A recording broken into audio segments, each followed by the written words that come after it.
You're tuned into Life is a Sacred Journey. Every week, we bring a new perspective to aging and caregiving. Here is your host, Michelle Pope.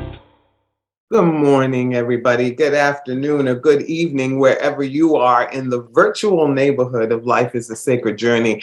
I am your host, Michelle Pope, and it's so good to be with you this morning. It is a beautiful day here in California. The sun is out, the sky is blue. There are some clouds that I think are threatening rain later on in the day or this weekend. But for right now, in this moment that we're living in, it's a beautiful, beautiful morning. And I welcome you to Life is a Sacred Journey. And thank you for joining us every Friday morning at 8 a.m. Thank you to Felicia for all the work that she does behind the scenes. And thank you to all of you for showing up in any way that you can. And to all of you that follow us through our podcasts or you're listening to us through our audio streams, thank you for sharing Life is a Sacred Journey. Thank you for allowing us to share with you. So please hit the share button, subscribe if you're on YouTube or wherever you are. That does a great deal to our logarithms, and all of that stuff is really important. I don't know why, but it is. And then again, you see the candle lit here in the back for all of those folks that we are thinking about today that either we have lost throughout the last 3 years due to pandemic or just life. And we just light that candle. It's the candle of hope. And the candle, we know that light is breaks all things. So welcome to Life is a Sacred Journey. Our platform is set up to discuss things about caregivers, about aging in place, about being your best self in this world. And I want to just have a quick shout out to Debbie Toth from Choice in Aging. She interviewed me yesterday for Dishing with Debbie and just had so much fun with her. And so thank you, Deb, for the work that you're doing in the community over there in Contra Costa County at Choices in Aging. So thank you so much. So this morning, we have the opportunity to spend some time with Gretchen Staebler. And I hope I'm pronouncing it. I'm going to ask her when we bring her in. But Gretchen has a wonderful website where she calls herself an ally and an author.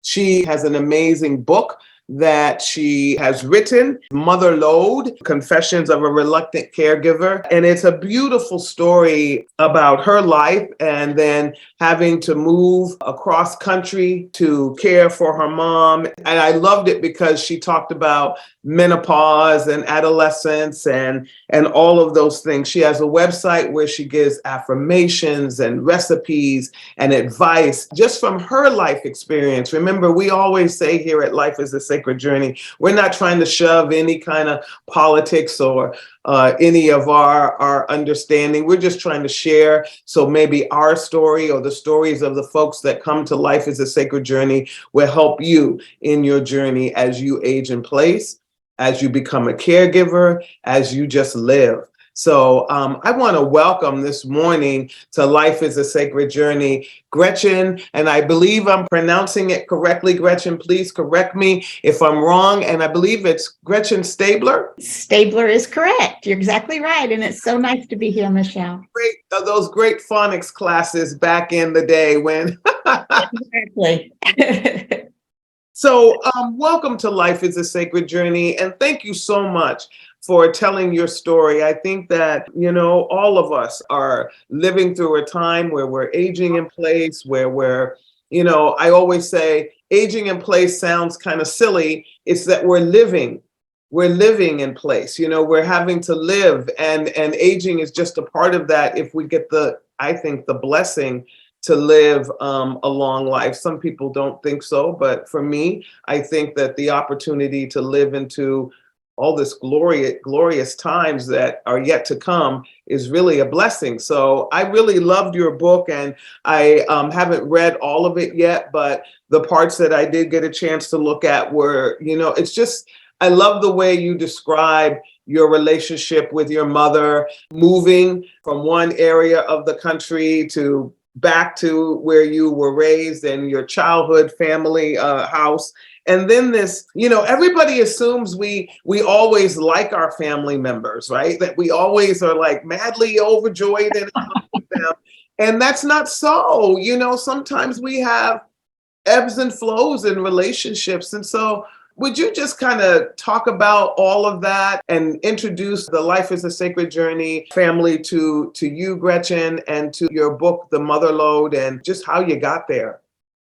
Sure, thank you. I grew up in the Pacific Northwest, but spent 36 years of my adult life on the East Coast in the Southeast. And I decided that it was time to come home. I'd sort of been homesick all of those 36 years. And other than part of my family, which is huge, my son and his family, there was not really any reason for me to stay where I was. And my friends, that's huge too.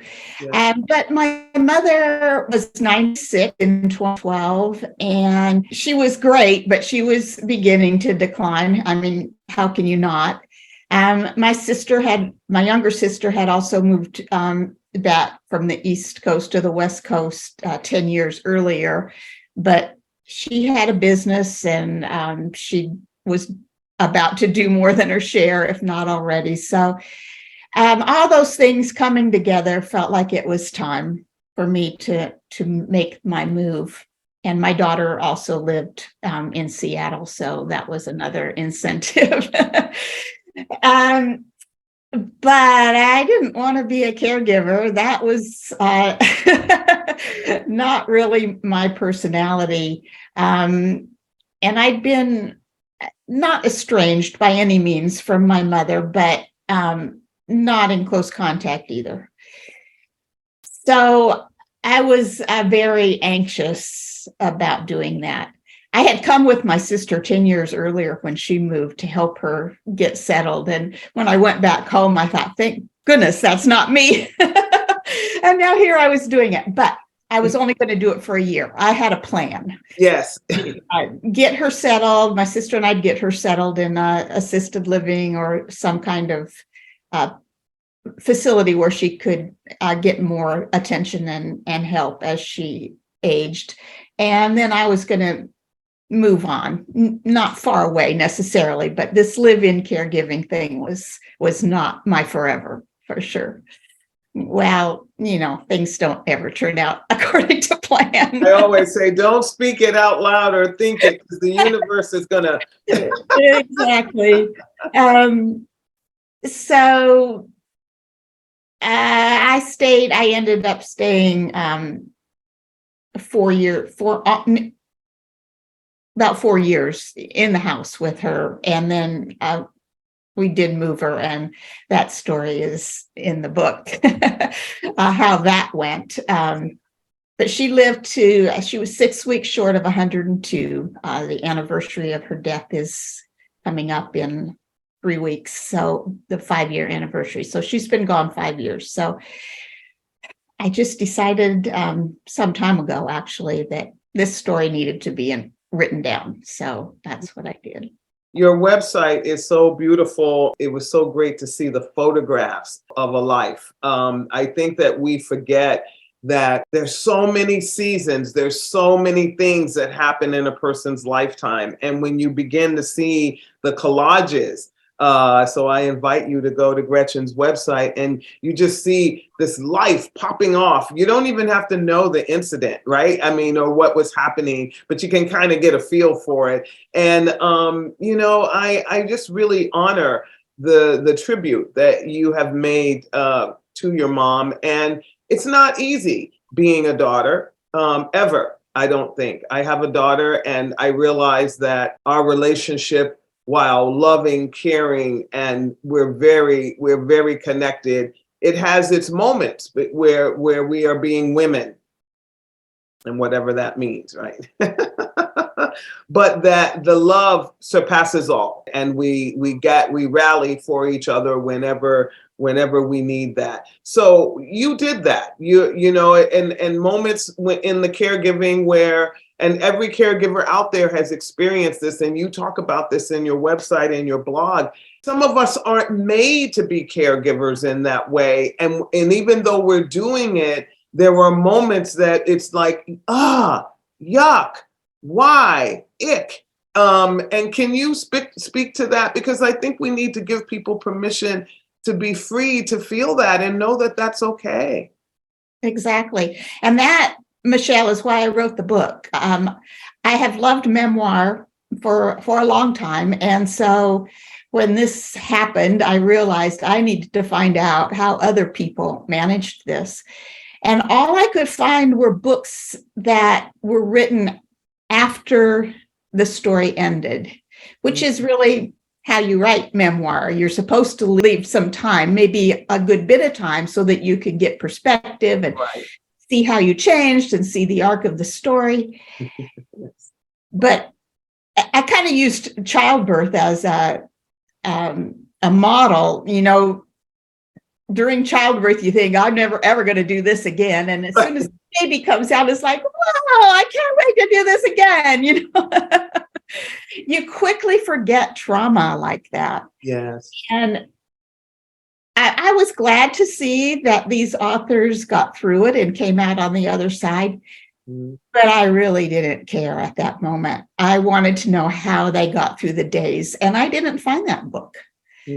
So I decided to write it. So I started with a blog.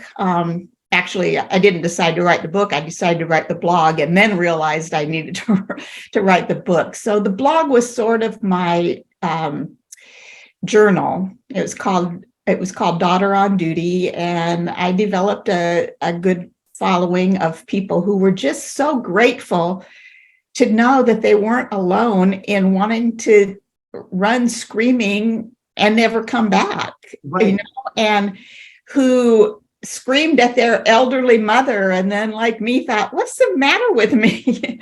I'm screaming at an old woman who can't do better. She's doing the best she can. But there you have it, you know. Yeah. It happens. You forgive yourself, your loved one forgives you, and you just go on. So that's why I wrote the book, to give people permission to swear, tear their hair out, lose their cool, and maybe find a better way or other tools to use to get through that.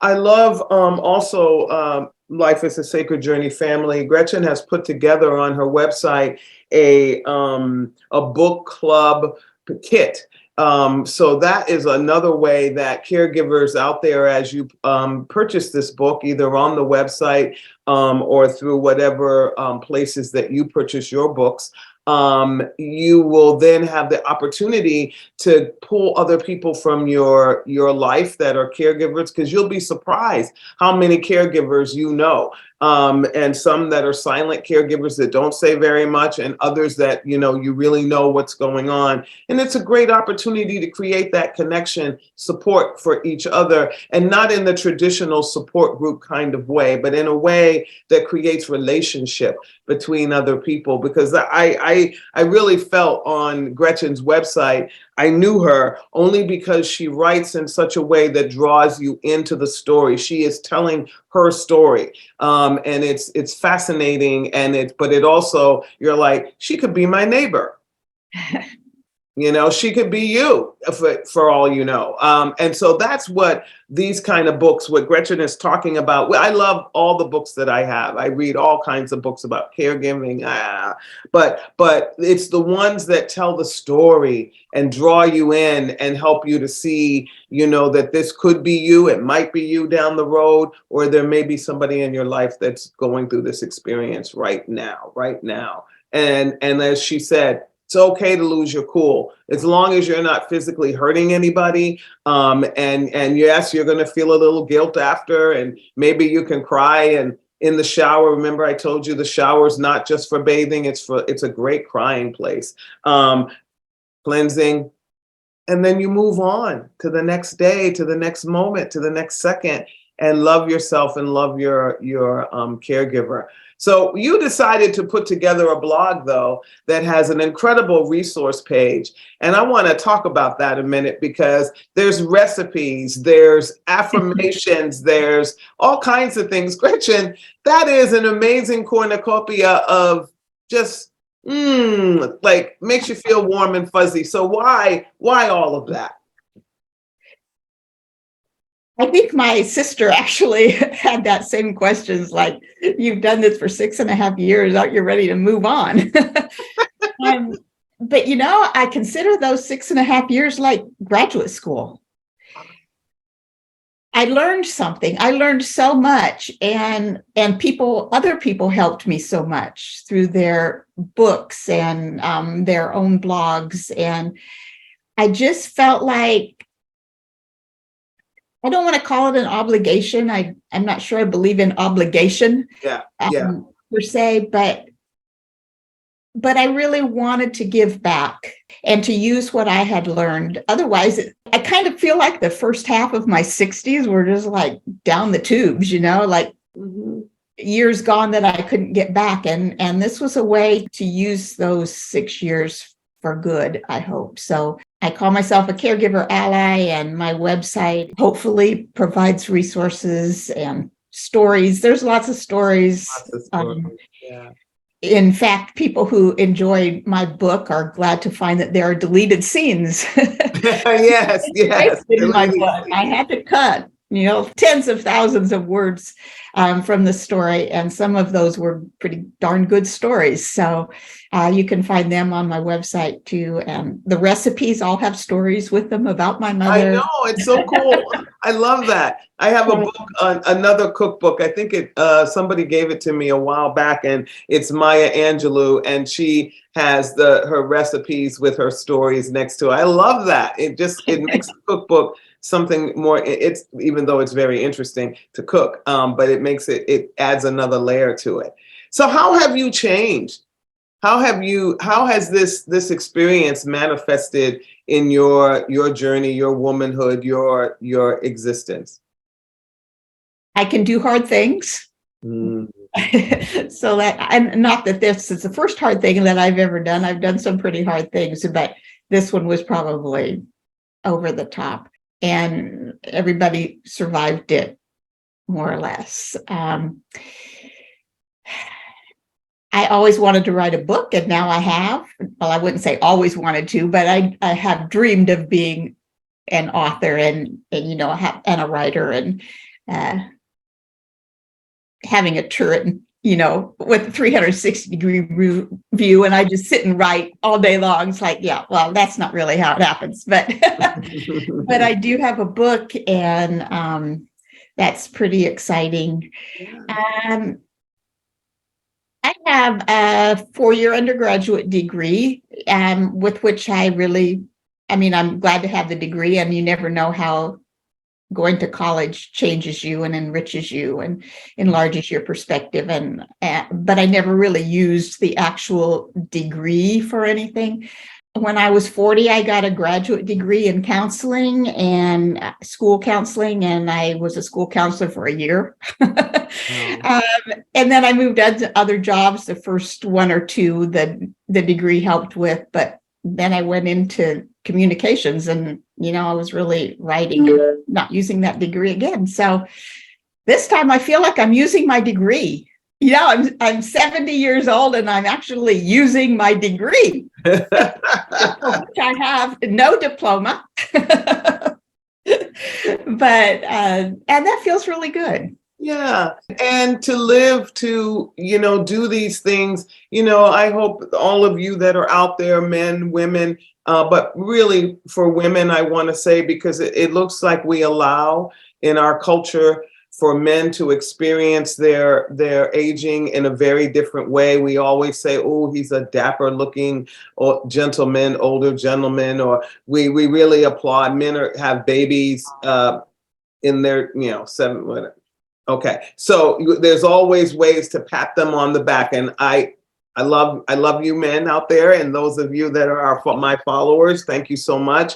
But as a woman, we get discarded after our birthing ages, where that from that piece of it, we're like, okay, you're no longer fulfilling that role. And then your children go off and your relationship with them changes. And so that role is different. You're not doing as much, and you become more of a counselor than and a nurturer of their wonderful adulthood. And then you have that you had to kind of compartmentalize along the way to assist in all those areas, not begrudgingly sometimes, but most of the time not.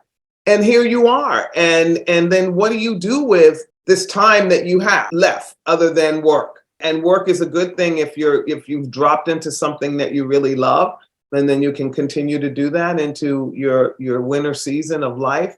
And that doesn't mean winter meaning old and cold and da-da-da. It means winter with beautiful sunlight glistening off the snow. That's what I mean. And that's what Gretchen talks about also on her website, this time of revisiting oneself and revisioning oneself and applauding oneself for what you've overcome and what you've done. And Gretchen, so that's another sort of part of your story that you bring up on your website, as well as I'm sure as I continue to read Mother Lode, I'll see that in there, and you want to share that. So talk about that, that part of you that you're sharing with the world. Right. Well, when I moved back here, people asked me over and over and over, are you retired? It's like, I don't really even know what that means. I mean, I never really had a career to retire from or to leave. So I like the word you used, revisioned. I'm not retired, I'm revisioned. Yes. And this actually feels like more of a career than anything I've done in my life other than motherhood. Okay. And I don't mean career in the sense that I go to work 8 to 4, 8 to 5, and I'm not paid. I've never really been a volunteer either, so that's interesting. So now I'm volunteering my services as a caregiver ally, and last summer I started being as a meadow rover, which is kind of a volunteer junior park ranger at Mount Rainier National Park. So I'm volunteering for the first time in my life. I think I was a PTA officer one year way back in the day, and that's pretty much all that I've done. And I'm also discovering I've never thought of myself as a public speaker. In fact, I'm terrified of public speaking, and I'm finding I'm just loving doing things like this, like we're doing right now, Michelle. I just finished a 3-part workshop with the Area Agency on Aging on self-care for caregivers, and there were 14 participants who were just overjoyed that somebody was bringing them together to talk about how very, very hard this work is and how lonely it is. And it went well, and I found that I didn't even have much anxiety about it. So. And they got the benefit and the blessing of being, in a room with somebody who has had the experience, and you could share the intimacy of 14 people. I always say, I'm looking forward to the day that I do the TED Talk in this wonderful room with all these people. But the intimate moments that I'm with folks and we're sharing, and it's a smaller group, I love those moments, and I cherish those moments because I know those people now, right? Right. Yeah. And so are you said so it's a park ranger thing? Because I love the forest, so I got to talk to you about that. Talk to me about that. Meadow rovers are people who wear a uniform, at least a shirt and a hat. With emblem on them, I love it. And let me tell you first, though, that one of the reasons I wanted to come back here was because there's no place to hike in Raleigh, North Carolina. Okay, yeah. and I wanted to come back to my mountains. And so I do a lot of hiking, but I hike solo. And I'd prefer not to see too many people on the trail because I don't want to talk. So now here I am at Paradise, the popular national park in the area, and talking to people on the trail.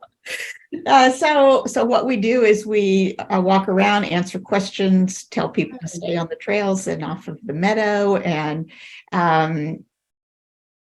help them figure out what trail they want to go on, and stand at trail intersections and explain what each trail is like and which one might be their best choice, and help if there's a crisis. Yeah, I think that could happen. People break an ankle pretty much every day at Paradise. I haven't dealt with that yet, but I'm only one summer in, so it could happen. So yeah, and I absolutely loved it. So this is another thing, friends. You can do other things. You can find something that you hiking or whatever it may be for you, and go out and do it. There's nothing to hold you back. Like I told you, I'm still trying to learn to play the acoustic guitar.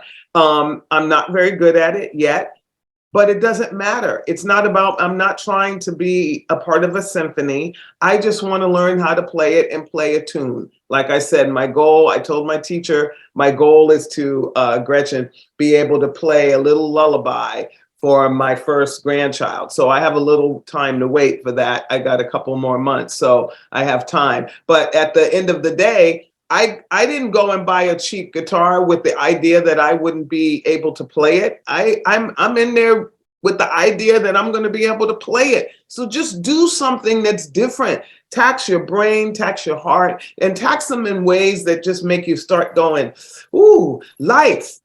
That's to me what's exciting. And I don't have to, I'm not responsible to anyone. I don't have to ask permission to anyone to explore all the dreams and the things that I have in my heart. And I think that's what Gretchen is saying too. It doesn't mean that I don't talk to my children and go, I think I'm going to do this. What do you think?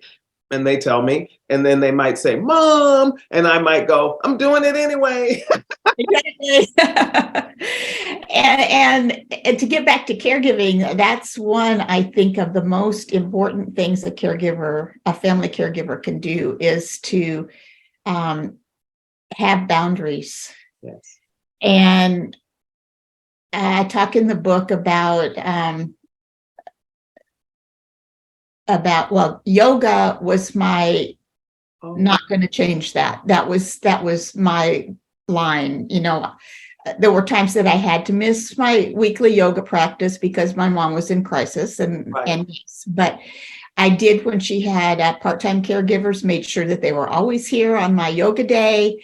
If they couldn't be, I asked, when my mom was still able to be alone, I asked my sister to be on call. That was my non-negotiable, and you have to take care of yourself. It's a cliche, the oxygen mask thing, and my favorite is you can't pour from an empty cup. And a lot of caregivers go, I've got no choice. You do have a choice. Gather your village, find people, make a list of people who can help. Don't worry about if they will or not. Just make a list of possible people. Make a list of things you would like to ask someone else to do, and then pair them up, and then just ask them. A lot of people are just waiting to be asked. They don't know how to help, so they just pretend like it's not happening. But if you ask them, I think people will say yes. And I think the biggest mistake that's made is we often think a sibling should help, and siblings are not always helpful, and you can't change that. So you wouldn't ask your sister to come and spend a day with your mother when you know that she will say no, and that is not going to happen. Right. So ask her to cook a meal once a week. If she likes to cook, ask her to cook a meal once a week. If she likes to read, ask her if she will come and just read out loud for 30 minutes in the afternoon, so you can go walk around the house or do something else just to give you a break. So I would suggest that so that you can Oh, I love that. I love that, Gretchen. And do you see, friends, 30 minutes. You're asking for only 30 minutes of a person's time, and that's different than asking someone to spend a day or 4 hours. So that's a great tip. And so these are things that you're going to hear about or read about in Mother Lode. And now that you've heard Gretchen's voice, and you see her, you're going to envision every story. You're going to see her doing this or saying this or being a part of her mother's life in such a beautiful way. And so I invite you to get Mother Lode. Again, you can buy it on the website, and you can go to Gretchen's website. We will have it all listed in wherever it will show up down there. Felicia will take care of that. But do that for yourself. And then, as I always tell you, if you can afford it, buy 2 copies, one for yourself and one that you can give away to somebody. Because I think books are the most incredible gifts. I try to read 100 books a year because I just love books. And some of them are nonsensical and do nothing to fuel my intellect. But what they do is they touch my heart.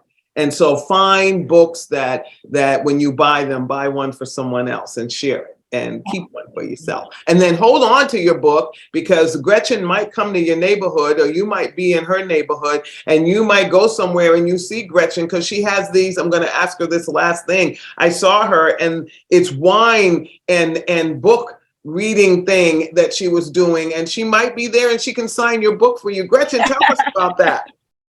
And I'll come to your book club virtually too. She'll come to your book club. There you go. One correction, you can't actually buy the book on my website, but there are links. You can buy there's links to get to. Okay. And so you can go to your local independent bookstore, and they will order it for you. You can get it on Amazon, of course, or you can get it anywhere books are sold. So so there you go. Mother Lode. There it is. Look at that. So get it. And, it's a great read. I have mine. It's on my chair now so that I can continue to read it in the evening. It helps while I'm moisturizing. So make sure that you do something for yourself today if you are a caregiver. That's what Gretchen's story is all about. Also, aging in place. She speaks a lot about that on her website. Do it with abandonment and joy and hope, and look for laughter in your life, and look for things that make you smile, and look for things that encourage you to want to live. Absolutely. Because that's it, my friend. And remember, this is not your forever. This is not your forever. That's right, Gretchen. Thank you. So as we sign off, I'm going to ask Gretchen to stay for a few minutes. We sign off every Friday this way. If you are a person out there that is feeling depressed, have anxiety, and with everything that's happening in the world today, we get it. But if you've gone over the abyss a little bit and you feel like you want to take your own life, we all here at Life is a Sacred Journey is saying to you, you matter, you are loved, and find a phone or find somebody else's phone that'll let you use it for a minute and text or dial 988. That is the National Suicide Hotline number. There are incredible people on the other line that will walk with you, talk with you, and get you through this time. You matter. You matter. And even though your life may have brought you to this place where you feel like it doesn't, give it some time. Give it another second. Give it another moment and dial 988. Gretchen, thank you so much. Gretchen Staebler was here this morning talking about her book, The Mother Lode. She was also sharing her life experience with you, her story, her why, her once upon a time. And we want to thank her for doing that. And I want to thank all of you for coming to Life is a Sacred Journey. Get out there wherever you are. Get in the woods like Gretchen. You know how I feel about trees. Hug a tree, pet a cat, pet a dog. Hug yourself and know that your happiness is right there inside of you, waiting to burst out of you. And you can be your best even now, even at 90-something years old, if that's what you are. So have a wonderful weekend and go out and have some fun. Be good. Peace. Thank you. All right.